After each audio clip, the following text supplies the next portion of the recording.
Бәріңе сәлем, сіздермен бірге қысқаша кино. Дәл осы шығарылымда сіздерге Terraformers фильмін қысқаша айтып беретін болам. Достар, бейне басталмас бұрын арнаға тіркеліп, лайк басып кетейік. Осылай жасау арқылы қазақ тілді арнаның дамуына көмектесесіз. Ендеше, кеттік.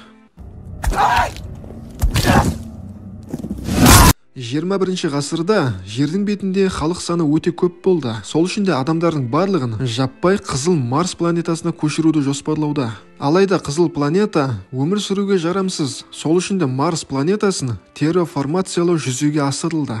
Ендігі басты мәселе Марс планетасының бетін жылыту керек, және планетаның қыртысындағы газдардың барлығын сыртқа шығару керек болды. Марс планетасының жылып, күннің сәулесін өзіне жақсы сіңіру үшін планетаны барынша қараңғылау керек болды. Сол үшін де адамдар Марс планетасына осы планетаның ауа райына оңай бейімделетін мүктер мен таракандарды толтырып әкеліп тастады. Арада бірнеше ғасыр өтті, және терраформациялаудың жемісін көретін күн де келді.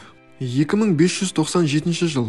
Үлкен қаланың ішінде Камачи өзінің досы Нанао мен полиция қызметкерлерінен қашып келеді. Нанао бұрынғы жүзікші әйел. Бір кездері Камачи Нанаоны қорғау үшін оның бастығымен төбелесіп жатқанда, артынан қыз келіп бастығын пышақтап өлтіріп тастаған. Это шлюха.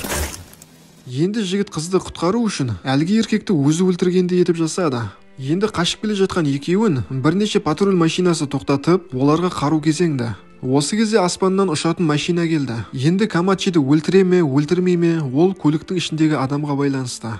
Жігіт пен қызды бортқа кіргізді. Бұл жерде Сайра Кара деген адамды кезіктіреді. Сөйтсе бұл бейтаныс Сайра Кара Марстағы миссияның ұйымдастырушысы екен. Ұйымдастырушы көп сөзбай жігіт пен қызға таңдау тастады. Бірінші таңдау, адам өлтірген үшін Камачиді өлім жазасына кесіп, қызды жоқ дегенде 10 жылға түрмеге отырғызады. Немесе екінші таңдау, Марс планетасына миссия орындау үшін аттану керек. Сонда Камачи күмәнданып қалды. Ол өзін ұстаған адамдарға мүлдем сенбейді. Бірақ та мұнда қыз келісіп, қолын қойып қойды. Және амал жоқтан Камачи да келісіп, Марсқа баруға қолын қойды. 2599 жыл. Жігіт пен қыз Марсқа бара жатқан корабльдің ішінде экспедицияның басқа да мүшелерімен танысты. Сөйтсе, бұнда жиналғанның барлығы қоғамнан шеттетіліп тастаған адамдар екен. Олардың қатарында якудза өкілдері, бұрынғы лаңкестер, бұрынғы полицейлер мен тұтқынға түскендер, маньяктар және есірткі саудасының басшысы. Онымен қоса Ресейден қашып кеткен қашқын да бар. Хуй тебе в жопу! Осында жиналғанның барлығы осындай оп-оңай тапсырмаға не үшін оларды жинағанын түсіне алмай тұр. Бұларға берілген тапсырманың түрі адамдар Марсқа барып, жай ғана сол жерге қонақтау керек. Ал кейін Марсты зерттеп, уы бар зондтарды сол жерге қондырып, уын шашып, бұрын жіберілген тарақанның барлығын Марстың бетінен құрту керек. Ұшатын кеме Марстың бетіне қонды.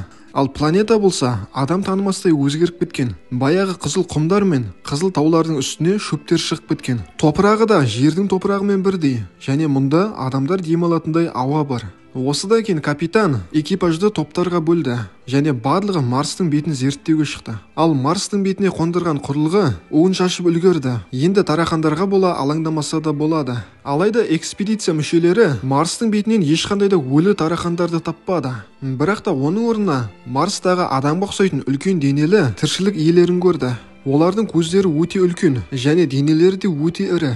Осы уақытта қыз Камачиға мен сені өліп кетпесін деп Марстың миссиясына келістім дейді. Камачи мен Нанао қызыл ғаламшардың бір тұрғынын кезіктірді. Марстық тіршілік иесі жаймен деп қыз бен жігітке жақындап келеді. Сонда Камачи күлімсіреп, қолын көтеріп амандасады. Ал өзге ғаламшарлық болса, жігітке мүлдем назар аудармай, өзінің тез қимылымен Нанаоның мойнын бұрап жіберді. Және осыдан кейін тағы да тез қимылдап, Марстың даласында көзден ғайып болды. Жігіт кемеге өзінің құрбысының денесін алып келді. Және осы жерде тағы да бір қыздың қайтыс болғанын естиді. Осы кезде адамдардың ұшатын кемесіне Марстағы тіршілік иесінің жақындап келетқанын көреміз.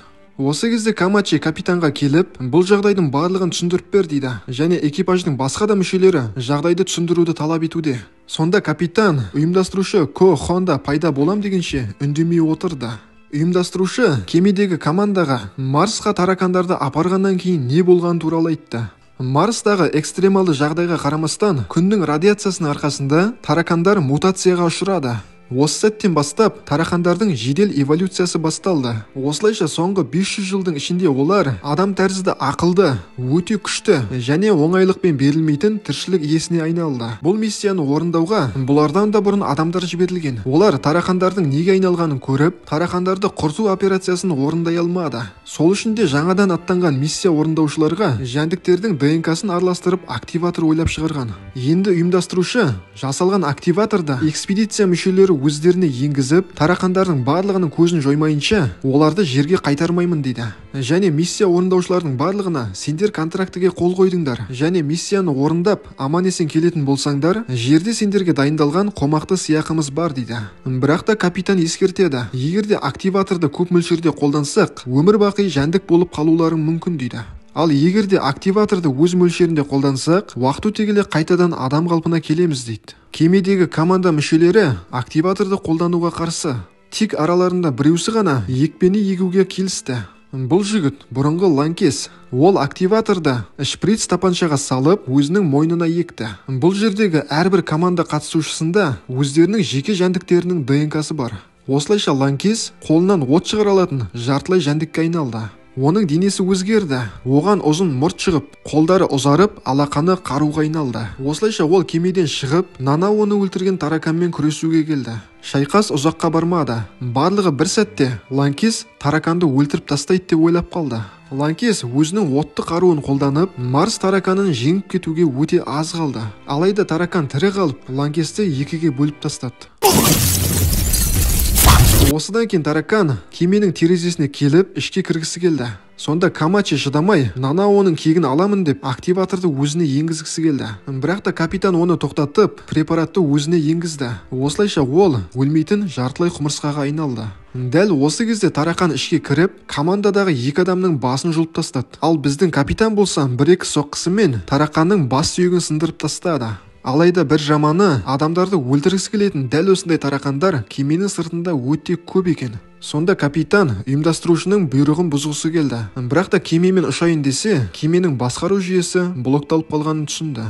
Бірақ та капитан тығырықтан шығатын жолды бірден тапты. Жақын жерде алғашқы миссияға келген адамдардың кемесі бар. Сол кеме арқылы жерге оралуға болады дейді. Және де капитан, мен осы жерде қалып, басқа тарақандардың барлығын бөгей тұрамын, ал сендер дереу жолға аттаныңдар дейді. Осылайша капитанның көмекшісінен басқалардың барлығы кетіп қалды. Осылайша капитан келген мутанттардың барлығын бірінен соң бірінің көздерін құртуда. Камачи басқалармен бірге кетпестен бұрын өзінің сүйіктісінің денесі жатқан жерге келді. Ол сүйіктісіне қайтып келіп оны алып кететініне уәдесін береді. Және осы кезде қыздың басынан бір өрмектің басқа жаққа бағыт алып шығып тұрғанын көреді. Экспедиция мүшелері кемеден шықты және соңғы болып Камачи да оларға еріп үлгерді. Осы кезде тарақандардан қашу үшін маниак препаратты өзіне енгізіп, жартылай қоңызға айналды. Осылайша көліктің үстіне шығып, ізінен қуып келе жатқан тарақандардың барлығын отпен атты.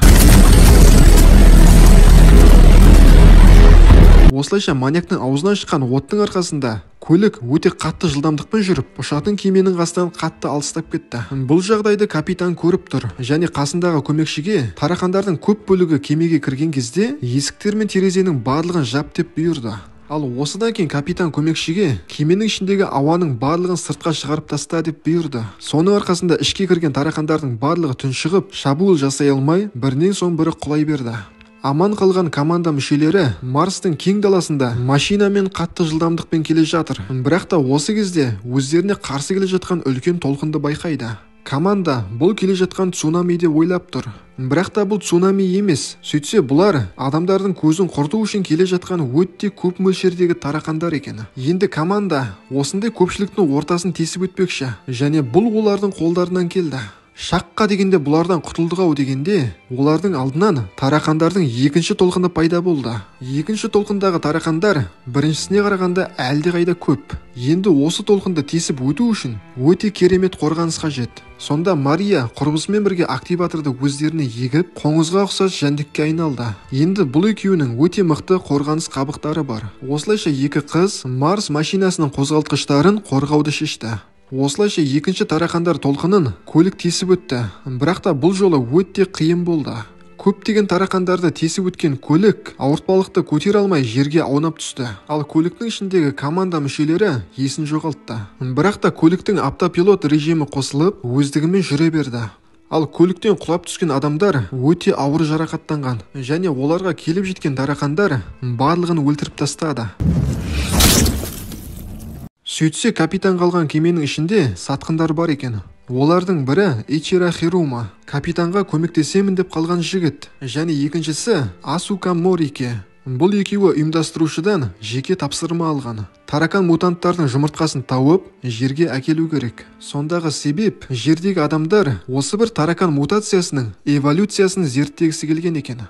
Олар кеменің ішін қайтадан ауаға толтырып, капитанды өлтіріп, енді жерге қарай қайтпақшы. Осы уақытта Камачи және басқа команда мүшелері алғашқы кеме қонған жерге келді. Осы жерде өздерінің адамдары жер планетасына капсулаға белгісіз бір нәрсені салып жібергенін білді. Және олардың іздерінен ұйымдастырушының жіберген дроны бақылап жүр. Осы кезде кеменің артынан тұмандар тараған кезде таракандардың салып кеткен пирамидасын көреді. Және осы кезде ұйымдастырушы дрон арқылы барлық шындықты айтты. Яғни бұл команданы шын мәнінде не үшін Марс планетасына жібергені туралы.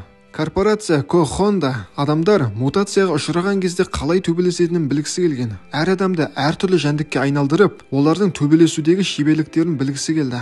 Ал Аморики мен Хирома таракан жұмыртқасын жерге алып бару керек болды. Сол арқылы ұйымдастырушы Ко таракан эмблемасын зерттеп, солардан үлкен әскер құрып, ядролық қарудан да асып кеткісі келді. Сонымен қатар Ко-Хонда бірінші миссияны орындауға шыққан экспедиция тараканның басын салып жібергенін айтты.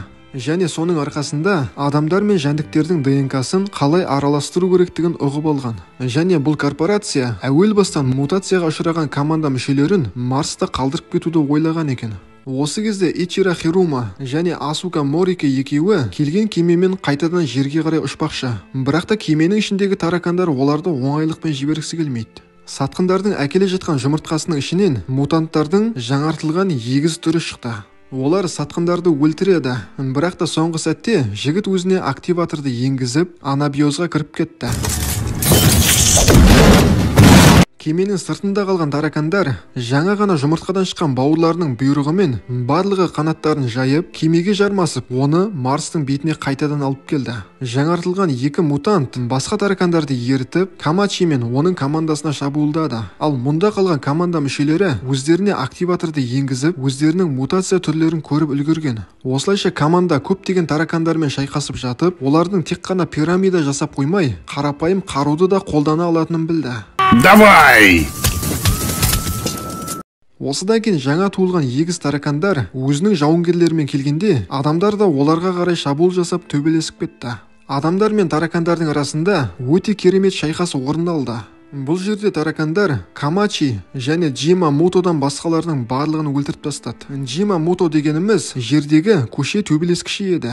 Енді екеуі тірі қалу үшін активатордың екінші дозасында егіп алды. Соның арқасында олар өте мықты әрі жылдам болды. Бірақ та егіз мутанттар да күші мен жылдамдығы жағынан бұлардан кем түспеді.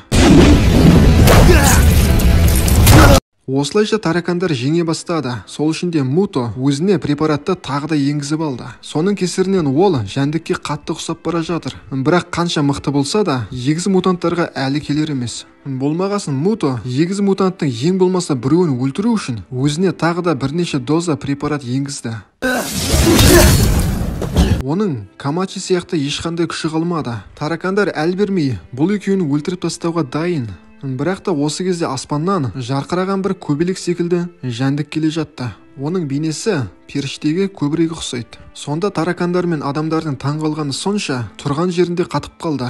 Сонда Камачи көбелекке қарап Нанаоны таныды. Сөйтсе қыз кеменің ішінде өрмек торына оранып, уақыты келген кезде көбелекке айналған екен. Бірақ та ол енді қайтып адам бола алмайды. Нанао қанатын әр қаққан сайын төменге қарай жарқыраған жарықтар түсе бастады. Бұған осы жердегі тіпті таракандардың барлығы ештеңе істемей қарап қалды. Сонда Камачи қыздың өзін жару арқылы жігітті құтқарып, таракандардың барлығын өлтіргісі келгенін түсінді. Жігіт қызға айқайлап оны тоқтатқысы келді. Бірақ та тірі қалған егіздің сыңары көбелекті атып жіберді. Соның арқасында осы жерде үлкен жарылыс болып, Мото Камачи де жарылыстан аман алып қалды. Бірақ та өзі қайтыс болды. Енді адамға айналған Камачи егіздің сыңарының тірі қалғанын көрді. Камачи тараканға бірнеше соққы жасап жерге құлатты. Бірақ та оны өлтірмеді. Осылайша жігіт өздері келген кемеге қайтып барды және бұл жерден сатқын Ичироны көрді. Сонда Ичиро: мен жай ғана өзімнің отбасымды өлім мен аштықтан құтқарғым келді дейді. Осылайша екеуі бірге жер планетасына ұшып баратын болды және ұйымдастырушы Кохонданы тауып, Марстағы жағдай үшін одан кек аламыз деп шешті. Төменде тұрған таракандар ұшайын деп жатқан кемені тоқтатқысы келді. Алайда Камачи өлтірмей кеткен егіздің сыңары басқа таракандардың барлығын тоқтатып, жігіттердің ұшуына кедергі жасамады. Камачи Марстан алыстап, ғарыш кеңістігіне шыға бергенде, Марсқа қайтып келем деп уәдесін берді. Өйткені ол жерде өзінің сүйіктісі Нанауы қалып қойған еді. Жердегі халықтың барлығы Кохондо корпорациясының не бүлдіргенін білді. Сөйтсе, оның жақын адамдарының ішінде мемлекет тыңшысы Сакаки Бари деген қыз жүрген екен. Ал ұйымдастырушы Ко Жапонияға сатқынды жасап, өзінің құрылғыларымен бірге қашып кеткісі келгенде, Сакаки Бара оны өлтіргісі келді. Бірақ та қыздың қолынан келмеді. Ко қызды улап, белгісіз бір бақытқа қашып кетті. Дәл осы жерден фильм аяқталып қалады, достар. Достар, егер бейне ұнаған болса, осы жанрдағы 7 жыл бойы жерді жойылып кетті деп ойлап, айда өмір сүрген жігіттің оқиғасын көруді ұсынамын. Керемет фильм, сізге ұнайтынына күмәнім жоқ. Ал оны көру үшін жай ғана экранға шыққан суретті бассаңыз жеткілікті.